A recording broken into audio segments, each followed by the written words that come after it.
সমগ্ৰ অসমত 5টা সংসদীয় সমষ্টিত ভোট গ্ৰহণ হৈ আছে।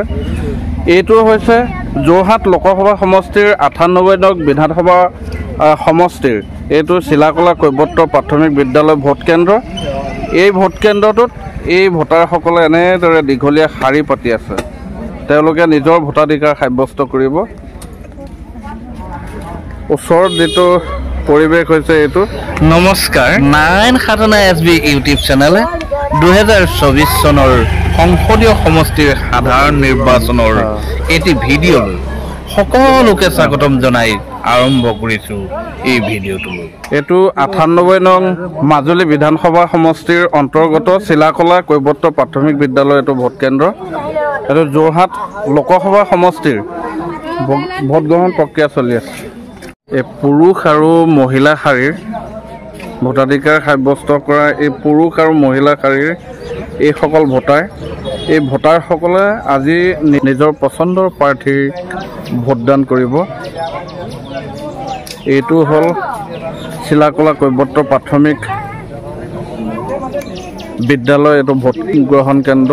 এই ভোট গ্ৰহণ কেন্দ্ৰত ইতিমধ্যে এয়া ভোটাৰসকলে তেওঁলোকৰ ভোটদান কৰিবৰ কাৰণে তেওঁলোকে এয়া আগবাঢ়িছে। এয়া তেওঁলোকৰ ইয়াত দীঘলীয়া শাৰী।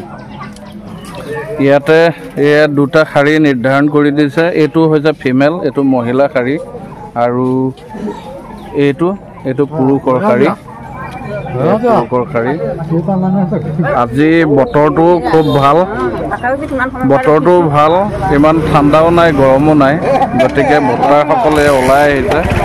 আৰু এই চিলাকলা কৈবৰ্ত প্ৰাথমিক বিদ্যালয় ভোট গ্ৰহণ কেন্দ্ৰত এয়া দৃশ্যাংশ।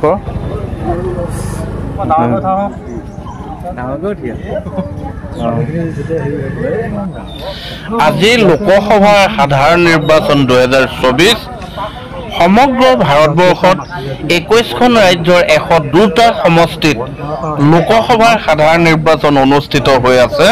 সমান্তৰালভাৱে অসম ৰাজ্যখনতো 5টা লোকসভা সমষ্টিৰ ভোট গ্ৰহণ প্ৰক্ৰিয়া চলি আছে।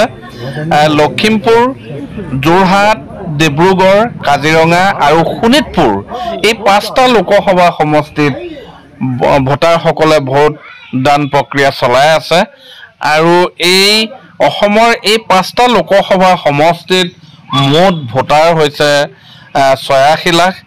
ইয়াৰে 42 লাখ পুৰুষ ভোটাৰ আৰু 43 লাখ মহিলা ভোটাৰ। অসমৰ এই 5টা লোকসভা সমষ্টিত আজি মুঠ 10,001টা ভোট কেন্দ্ৰত ভোট গ্ৰহণ প্ৰক্ৰিয়া চলিছে। আৰু এই 10,001টা ভোট গ্ৰহণ কেন্দ্ৰৰ ভিতৰত 92টা আদৰ্শ ভোট কেন্দ্ৰ ধাৰ্য কৰা হৈছে, নিৰ্ধাৰণ কৰা হৈছে। আৰু এই ভোটাৰসকলে ৰাতিপুৱা 7 বজাৰ পৰা বিয়লি 5 বজালৈকে ভোটদান প্ৰক্ৰিয়া চলাই নিব। আজি এই চিলাকলা কৈবৰ্ত প্ৰাথমিক বিদ্যালয়ৰ এই ভোট কেন্দ্ৰটোৰ ভোট গ্ৰহণ প্ৰক্ৰিয়াৰ জৰিয়তে সমগ্ৰ দেশত লোকসভা নিৰ্বাচনৰ ভোট গ্ৰহণ প্ৰক্ৰিয়া কেনেদৰে চলি আছে তাকে দেখুৱাবলৈ যত্ন কৰা হ'ল।